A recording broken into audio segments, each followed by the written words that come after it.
Actividad legislativa, mucha actividad en la Cámara de Diputados, con algunas sesiones que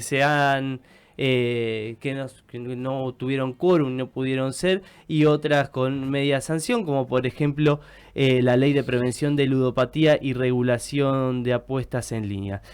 Para hablar un poco sobre esta media sanción, estamos en comunicación con Eduardo Toñoli, diputado nacional de Unión por la Patria. ¿Qué tal, Eduardo? Muy buenas tardes, gracias por atendernos. Acá Elías y el resto del equipo de la Unión te saluda. ¿Qué tal? Buenas tardes. Buenas tardes a la audiencia. ¿Cómo va? ¿Cómo va, Eduardo? Bueno, ahí un poco comentábamos, y antes de meternos en esta media sanción que tuvo la Ley de Prevención de Ludopatías, preguntarte, bueno, ¿qué balance hacen de esta semana en diputados donde, bueno, hubo tanta actividad, entre ellas, por ejemplo, que no se llegó a juntar el quórum para rechazar el decreto de canje de deuda, bueno, y otras actividades más? ¿Qué balance hacen de esta semana? Bueno, me parece que es un poco esta semana da cuenta de un estado de situación en materia legislativa, ¿no? Básicamente no hay hoy ninguna fuerza política que tenga la capacidad de construir una mayoría estable para llevar adelante determinada política legislativa. Esto, bueno, de alguna manera es más grave en el caso del oficialismo porque está gobernando. Pero bueno, muestra también la imposibilidad de otras fuerzas políticas, entre ellas la nuestra, de lograr construir una mayoría estable, ¿no? Ujú.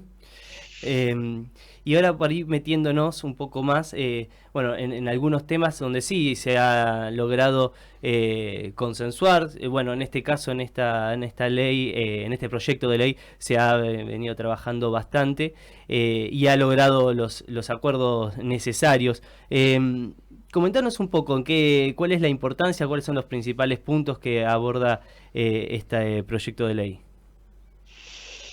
Bueno, es una iniciativa que sí tiene un largo debate en el Congreso, 6, 7 meses intensos, con muchísimas reuniones conjuntas, con la participación no solo de diputados y diputadas, sino también y fundamentalmente de especialistas, comunidades terapéuticas, credos, organizaciones comunitarias, bueno, docentes, funcionarios públicos. Finalmente se llegó a una síntesis que me parece importante y cuyo corazón es básicamente lo que algunos de nuestros proyectos originales proponíamos. Fundamentalmente, la prohibición de la publicidad masiva de las plataformas de apuestas online y de juegos de azar online. En base al mismo precepto que movilizó hace no mucho tiempo atrás, hace 13 años, la aprobación de una normativa de similares características, pero dirigida a la publicidad de los productos derivados del tabaco, básicamente el Ujú. cigarrillo, es decir, por razones sanitarias, ¿no? Sí.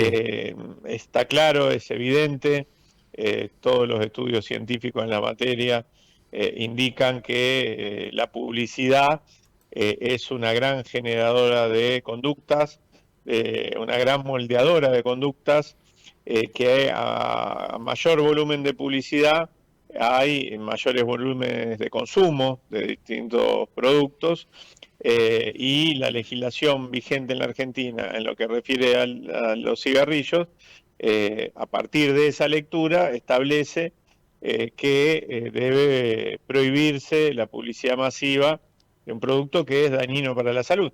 Claro.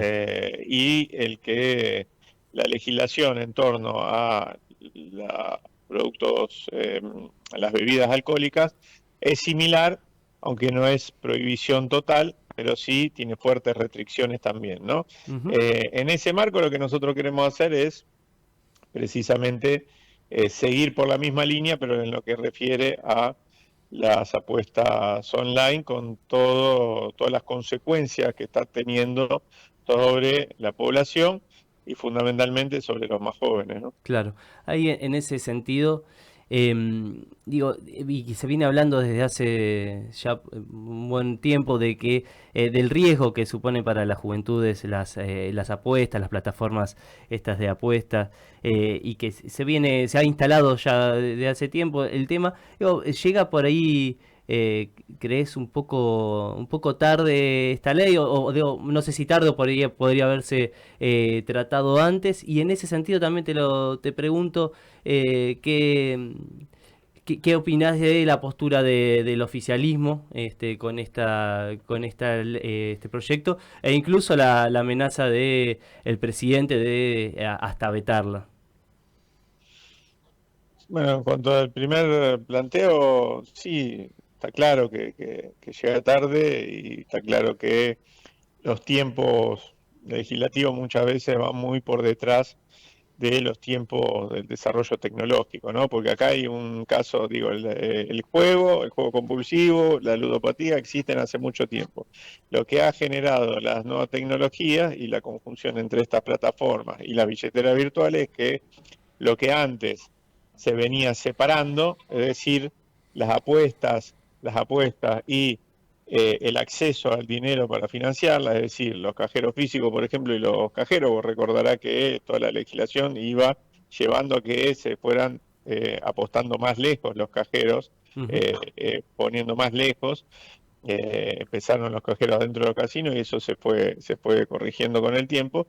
Bueno, la tecnología terminó uniendo esas dos cosas, ¿no?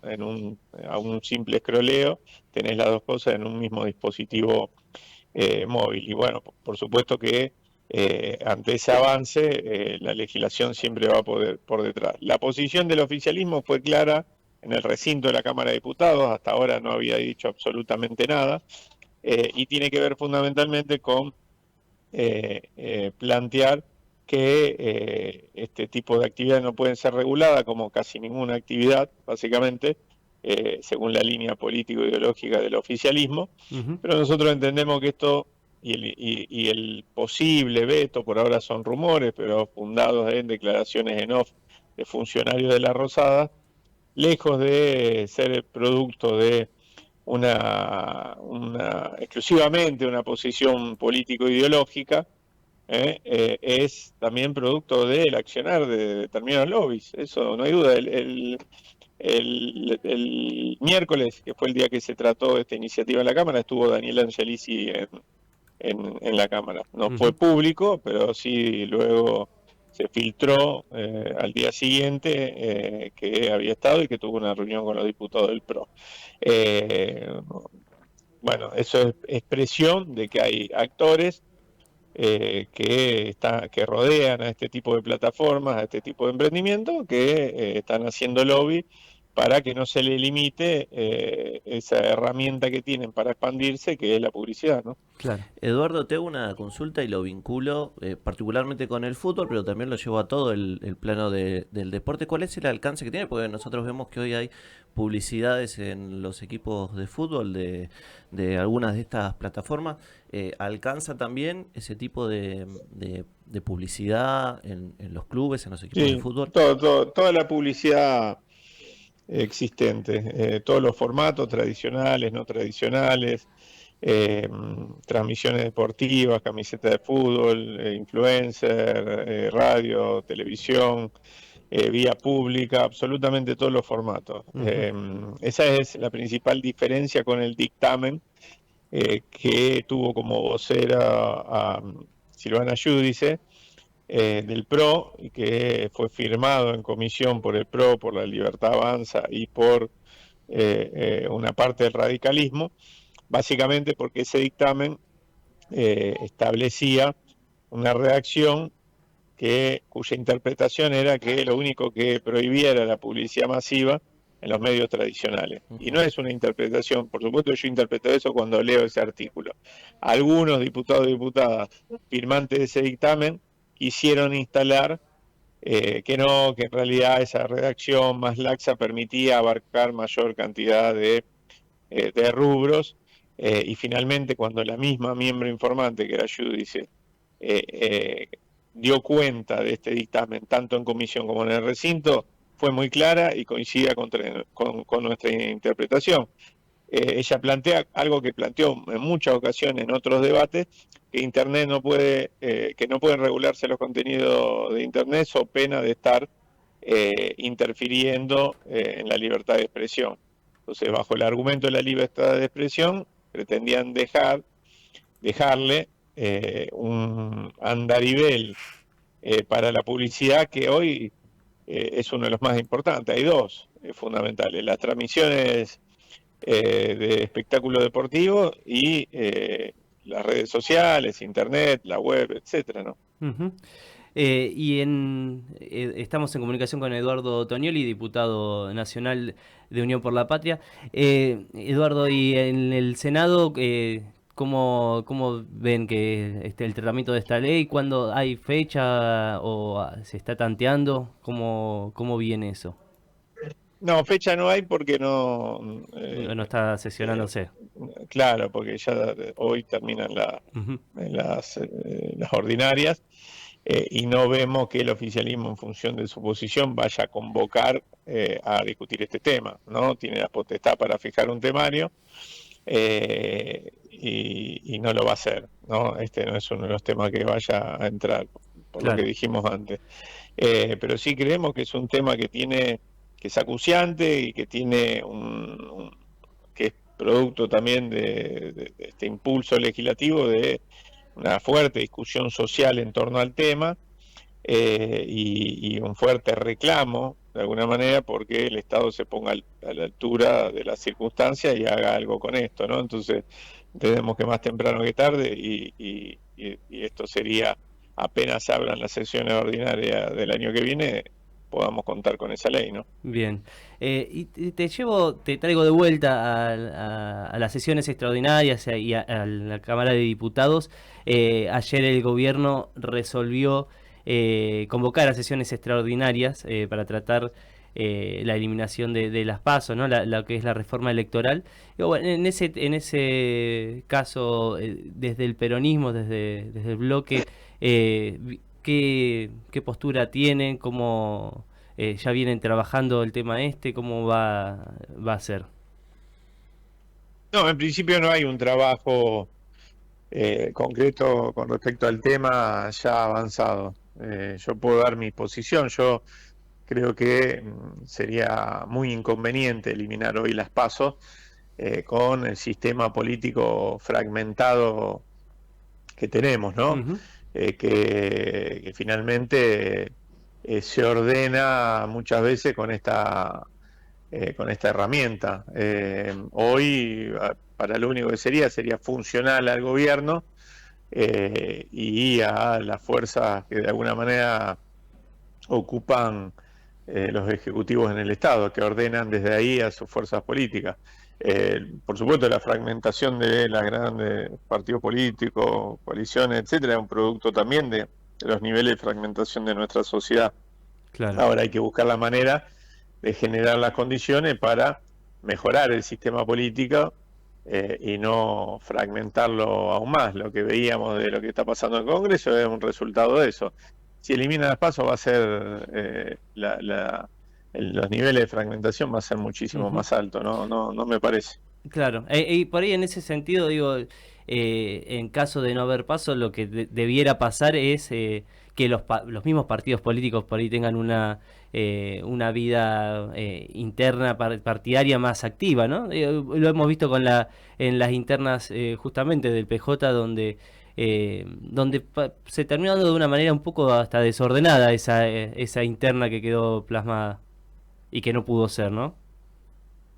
Sí, sí, es posible, pero bueno, este es, repito, no se trata de una cuestión de voluntad solamente, Ujú. ¿no? Se trata de un escenario de fragmentación que impacta en la vida político-institucional. Bueno, hay que buscar las herramientas para mejorar, ¿no es cierto?, ese proceso, esos procesos electorales y no empeorarlos. Ujú. El argumento, por supuesto, va a ser siempre el argumento fiscalista, Ujú.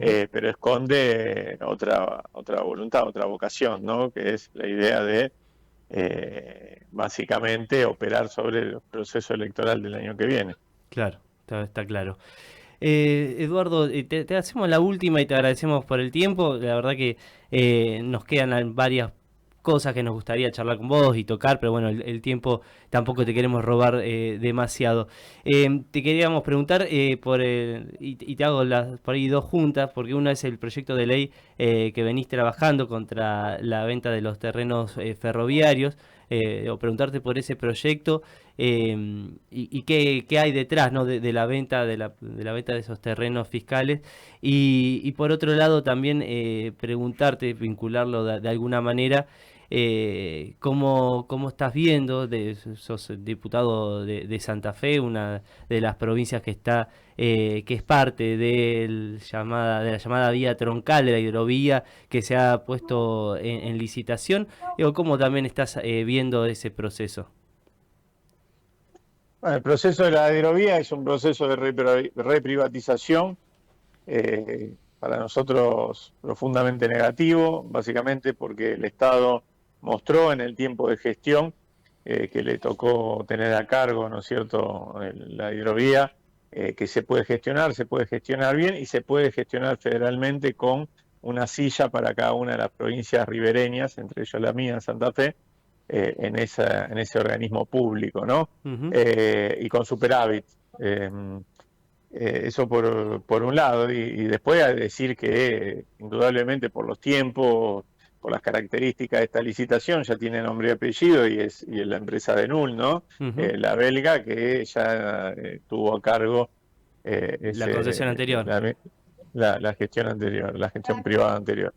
Y en lo que refiere al tema ferroviario, bueno, está claro, este gobierno viene degradando el transporte ferroviario desde que asumió y hay una nueva afectación, en este caso, en este intento por vender más de 300 inmuebles públicos a lo largo y a lo ancho del país, muchos de ellos abocados a la actividad ferroviaria, con usos ferroviarios, con usos operativos actuales y en otros casos sin que tengan un uso actual, pero potencial sí, porque son terrenos originariamente ferroviarios o inmuebles o trazas, etcétera, ¿no? Uh-huh. En ese marco nosotros lo que presentamos es una ley declarando a todos esos inmuebles bienes estratégicos de la nación para que cualquier enajenación tenga que pasar sí o sí por el Congreso de la Nación para ponerle un freno, porque todo lo que se pierde en materia ferroviaria después es muy difícil de recuperar, ¿no? Claro, totalmente. Eduardo, muchas gracias por la comunicación, te mandamos un abrazo grande. Un abrazo muy grande. Hasta luego. Eduardo Tonioli hablaba con nosotros, es diputado nacional de Unión por la Patria por la provincia de Santa Fe. Bueno, ahí un poco hablamos un poco de la agenda amplia de la Cámara de Diputados, uh-huh. ¿no? del Poder Legislativo, pero entre ellos, bueno, destacar justamente la media sanción del proyecto que previene la ludopatía, entre otras cosas. En realidad ha sido la nota después de una agenda parlamentaria bastante cargada esta semana, ha sido bueno lo más resonante en cuanto a lo positivo, ¿no? Después se han dado otras situaciones, no hemos hablado por ejemplo de el pedido o lo que viene impulsando cierta parte de un sector político que es la ficha limpia, entre otras cosas. Generó un conflicto muy grande entre el sector, entre el oficialismo, la UCR, uh-huh. que está acompañando a la Libertad Avanza, al ahí PRO. Hay como una ruptura entre, o no sé si una ruptura, pero bueno, estos chispazos que decís vos, Seba, de esa alianza que no termina de concretarse, claro, entre el PRO y el oficialismo, porque el oficialismo, gran parte de sus legisladores no bajaron a dar justamente el quórum. 2 minutos pasan de las 5 de la tarde.